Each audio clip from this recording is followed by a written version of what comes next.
In the quiet corners of our wardrobes, they wait patiently. The dress purchased on impulse that never quite fit. The expensive designer shirt worn once. The inherited sweater too precious to discard yet too outdated to wear. The jeans we hope to fit into someday. These unworn clothes accumulate like silent witnesses to our past selves, our aspirations, and our unacknowledged attachments. While it may seem like a simple matter of cluttered closets, Carl Jung would see something deeper at work, a manifestation of our psyche, with each garment potentially representing an aspect of our shadow self or our persona, telling stories about who we are and who we wish to become. The modern home contains more possessions than at any other time in human history. This unprecedented accumulation of stuff, particularly clothing, reflects not just increased prosperity and availability, but also psychological needs and patterns that Carl Jung articulated nearly a century ago. For Jung, our relationship with material possessions never exists in isolation from our psyche. Rather, our possessions become extensions of ourselves, manifestations of both conscious and unconscious forces. Jung might observe that clothing occupies a unique position among our possessions. Unlike many other objects, clothes are intimate extensions of our bodily experience. They touch our skin, shape our silhouette, and mediate our relationship with the external world. They are also powerful symbols and signifiers in the social realm, communicating status, affiliation, values, and identity. This dual nature, both deeply personal and publicly performative, makes clothing a fertile ground for psychological projection and symbolism. Perhaps the most relevant Jungian concept for understanding our reluctance to part with unworn clothes is the shadow. Jung described the shadow as the unknown or rejected aspects of ourselves, the qualities, desires, and potentialities that we have repressed or denied. It contains both destructive elements we wish to hide and positive qualities we've failed to recognize. The unworn clothes in our closets often represent shadow elements, parts of ourselves we've purchased and acknowledged momentarily, but haven't fully integrated into our lived experience. Consider the boldly colored dress never worn because it's not really me, or the edgy leather jacket that feels too daring to actually put on. These items can represent aspirations toward versions of ourselves we desire, but don't fully embrace. A middle-aged professor might keep an unworn pair of motorcycle boots as a connection to a rebellious self he never fully expressed. A parent might hold on to revealing clubwear from pre-child days, unable to part with that aspect of identity, even if it no longer aligns with their current life. In Jungian terms, these items represent shadow aspects seeking integration. Jung would suggest that keeping these unworn items signals psychological work in progress. The garments serve as material bridges to the unacknowledged self, the very tension we feel when considering discarding them, the sense that we'd be giving up something important despite their practical uselessness, reveals their psychological significance.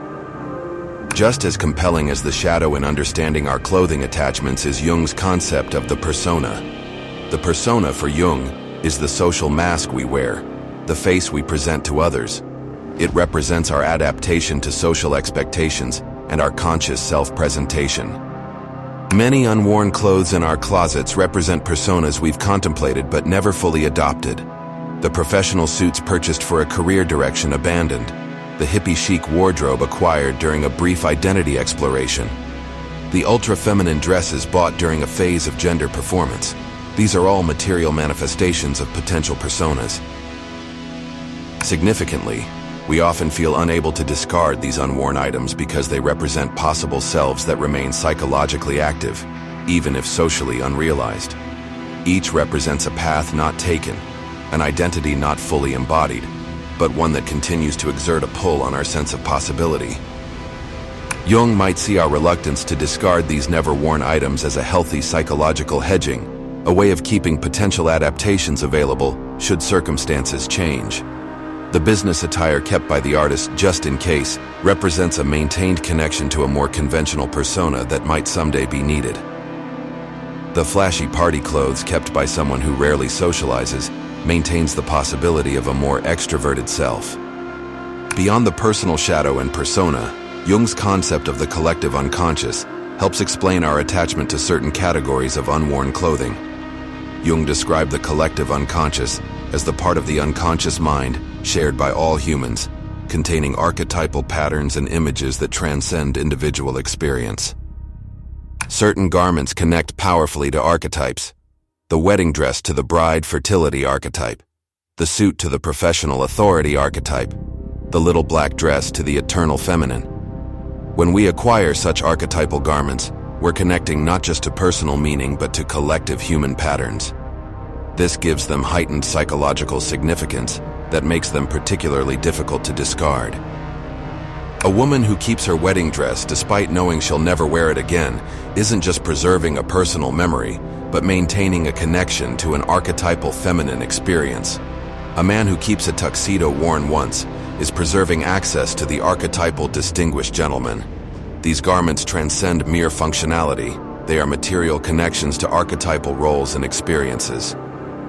Jung's concept of complexes, emotionally charged groups of ideas and images clustered around a core pattern, provides another lens through which to understand our clothing attachments. Complexes often form around significant life experiences, relationships, or emotional wounds, and can unconsciously influence our behavior. Many of our unworn clothes connect to complexes. Clothing gifts from difficult family members may activate family complexes. Clothes that remind us of body image struggles connect to body complexes. Expensive items we feel guilty about not wearing activate money complexes. These garments become physical anchors for emotional knots that remain unresolved. A person might keep unworn clothes from a deceased parent, unable to wear them but equally unable to part with them due to the complex of emotions surrounding loss and parental attachment. Another might keep expensive items they regret purchasing, the guilt and financial anxiety creating a complex that makes discarding them feel impossible. Jung would suggest that these emotionally charged garments persist in our closets precisely because the underlying complexes remain active. Until we do the psychological work of addressing the complex, the physical item remains charged with meaning that resists practical considerations about use value.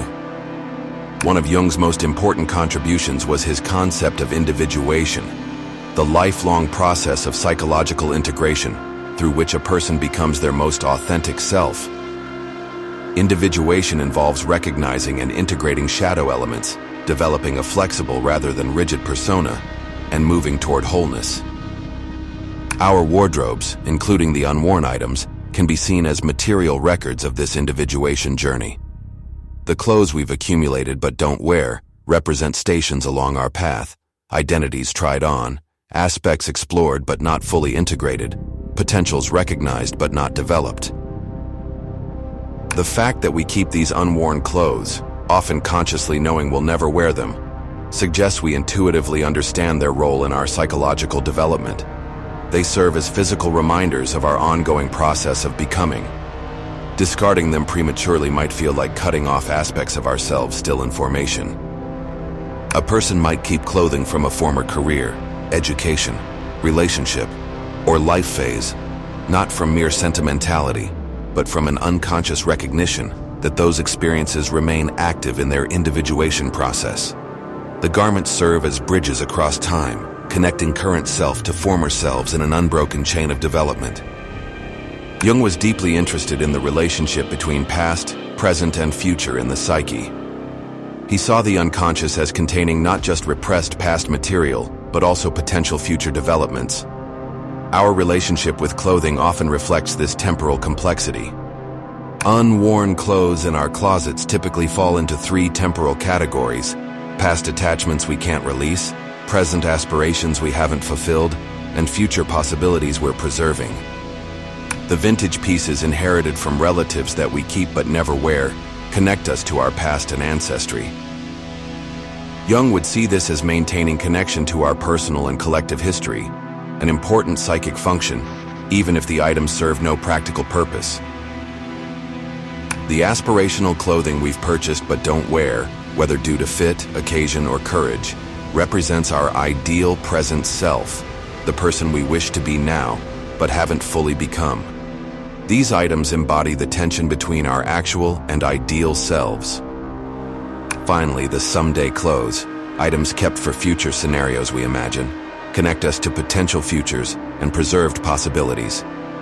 The fancy dress for occasions that never arise, the smaller sizes kept in hope of weight loss, the retirement wardrobe accumulated while still working, all represent future-oriented psychic projections.